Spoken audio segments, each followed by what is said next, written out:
Your wealth isn't your paycheck. It's your intentional system. That system that you carefully think and put in place that will outlive you. In other words, the money that gets into your hand that you transform into whatever system that you seek to create should outlive you. You are called to build something that lives after you are far gone. A royal bloodline breaks the chains. His purpose will through every frame. I'll stand redeemed in Jesus' name. This is how kingdom citizens handle money. As a child of God, when money gets into your hands, you are faced with many choices. We don't just go around paying bills, shopping on Amazon, buying whatever we want, get the most expensive phone, the most expensive car. No, we don't do that as kingdom citizens. We respond with wisdom. Why? Because when money gets into your hands, you have three things you need to think about. That's what I always say. The first one is you honor the past. You need to honor the past. Next, you need to manage the present and you need to build the future. So you have the past, the present, and the future. And there are many reasons as to why I decided to break them down into the past, the present, and the future. Let's get into them. Let's talk about the past. That's the first one. You pay what you owe. By the time money gets into your hands, you must have some bills that you need to pay. Maybe some debts, some past commitments, emotional spending, maybe from guilt or poor habits. It all depends, but the past is always there.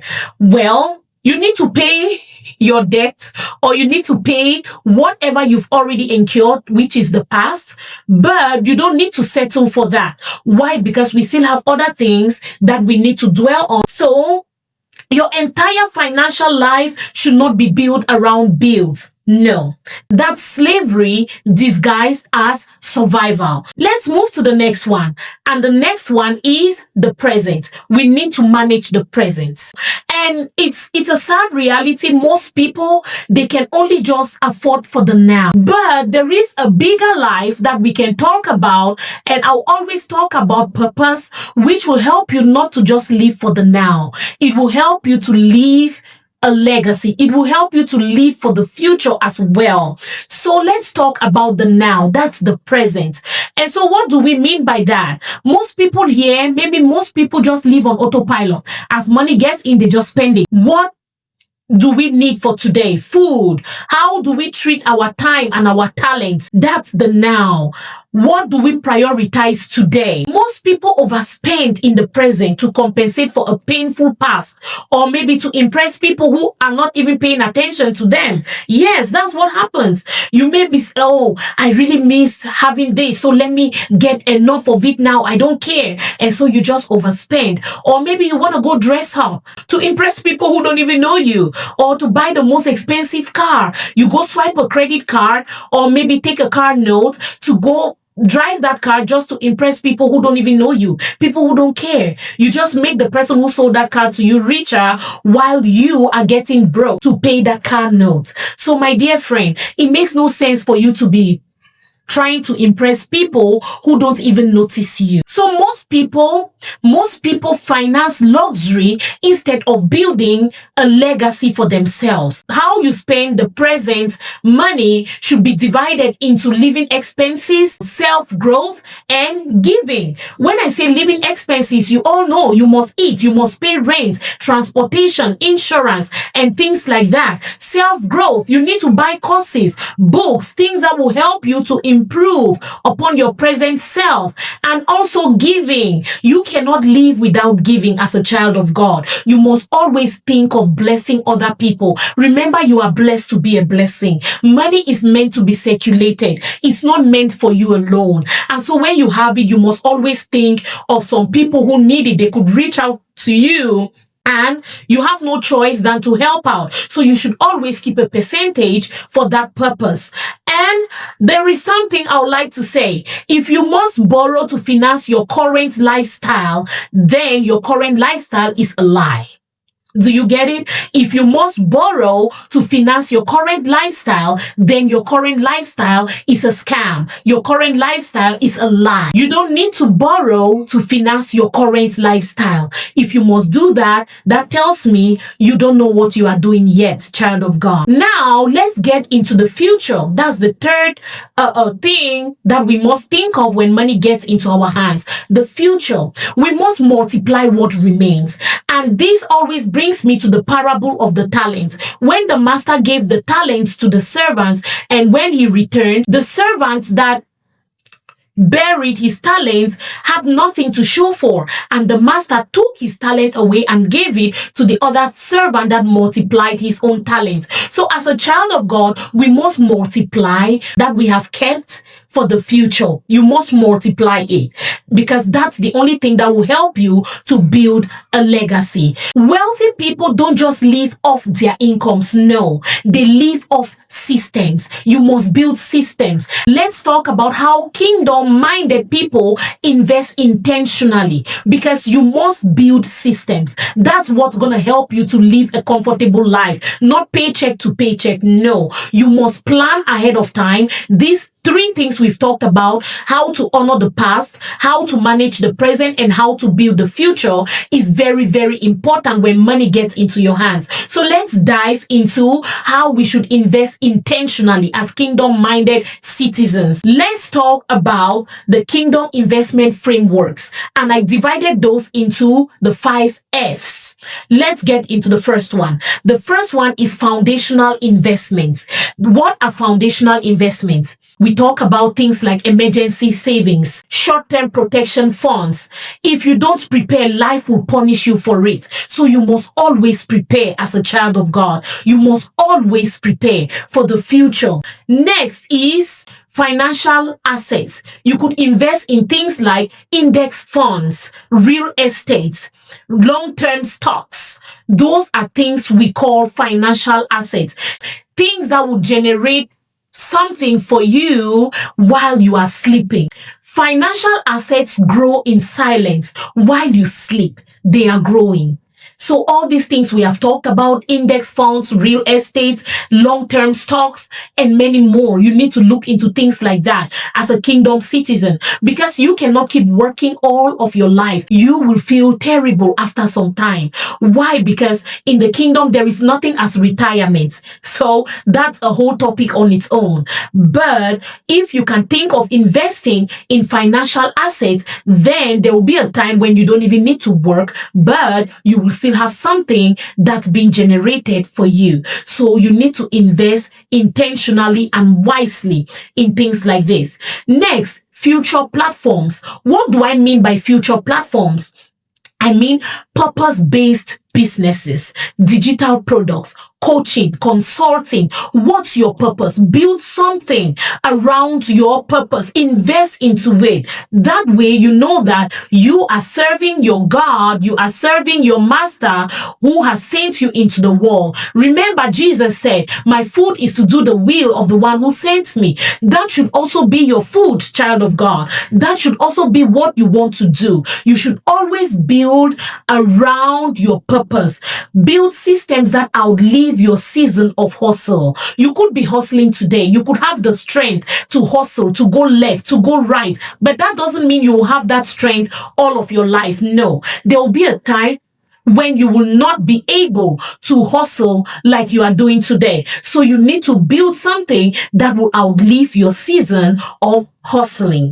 The next kind of investment is faith investment. You must invest into the kingdom. You must do something that will advance the kingdom forward. This is legacy. This is not charity. You must do it as a child of God. Invest in kingdom courses. Invest in missions. Invest in Bibles, gospel content. Advance God's kingdom. Remember, our Father owns the cattle on 1,000 hills. He doesn't need your money, but his work needs your money. And so you must invest into give into the gospel as a child of God. Buy Bibles, give it to people who need it. Buy some faith materials, help them with, or help people start up something around their callings. In fact, if you can do that for 1 or 2 people in your lifetime, then you've done a good thing. Help establish people in their callings. Help people to start something that outlives them. As a child of God, you must always think about an investment as such. And the last one right here is family and legacy. Invest in your children's education. Remember, the Bible says that a wise person, a good person, leaves an inheritance for his children's children. That's what the Bible says. So you must invest into family and legacy.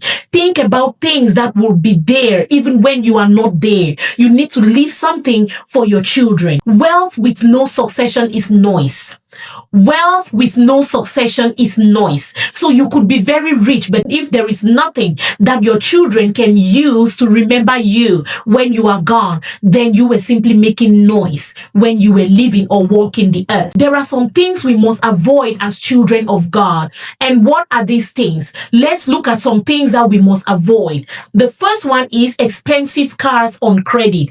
You just made the car manufacturer or maybe the person owning that dealership rich. You just made them rich while you will be there struggling to pay back that credit. It makes no sense, child of God. Remember, you are a slave as a borrower. That's what the Bible says. You are a slave. If you borrow something, that person becomes your master. So we want to avoid expensive things on credit. The next one is flex culture. Buying what looks rich instead of becoming rich. You don't need to buy nothing that will make you look rich. No, your father owns everything. You are already a rich person as a child of God. Wealth is your birthright. Stop struggling to make people feel you are already rich. If only you can have that mindset that you are already rich, you will stop trying to impress people. You will stop trying to live to make people look at you as though you are rich. Please, you are already very rich. So don't worry about this flex culture or trying to make yourself look rich.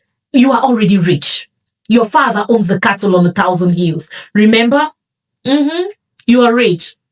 The next thing is living paycheck to paycheck with no plans for multiplication. No, you must avoid that. You cannot be living paycheck to paycheck with no plans for multiplication. It makes no sense. You need to think of what you are doing right now. How do you multiply what's getting into your hands? That's going to help you when you have no strength to keep working. So you must think about how to multiply that little part which you left for the future in your hands. How do you multiply it? The next thing we need to also stop doing is investing in what we don't understand. Please don't invest in something you don't understand. If you look at the market today, there are many things out there that people will just call you left and right. Oh, do you mind investing in scooter business? Or do you mind investing in, you need to invest in this scooter business? And I'm like, how does it work? She's like, oh, you don't do nothing. Is there any business you do nothing and money just gets into your account? I'm like, no, that must be a scam. So avoid investing in things you don't understand. So that's the next one. And the last one is giving emotionally with no strategy. Yes, so people can call you Mary, people can call you Father Christmas or Mother Mary because you just give with no strategical plan in place. You must have a plan in place. Don't give emotionally as a child of God. Yes, it's good to give, but you must plan while you give. Why? Because you have a lot of things to do as well, to leave a legacy, to leave an inheritance for your children's children,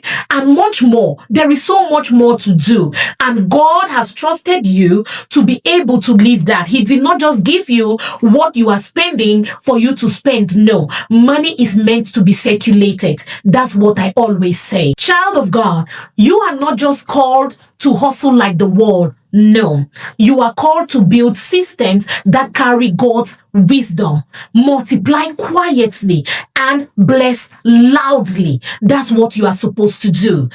Carry these three things even if you carried nothing from here. You are called to build systems that carry God's wisdom, multiply quietly, and bless loudly.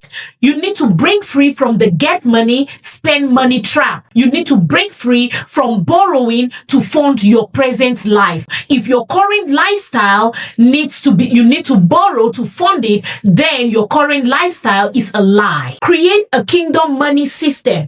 Honor the past briefly.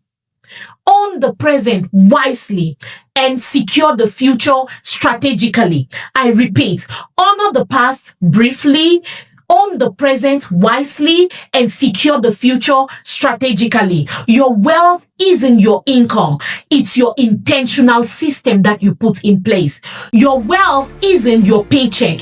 It's your intentional system. That system that you carefully think and put in place that will outlive you. In other words, the money that gets into your hand that you transform into whatever system that you seek to create should outlive you. You are called to build something that lives after you are far gone.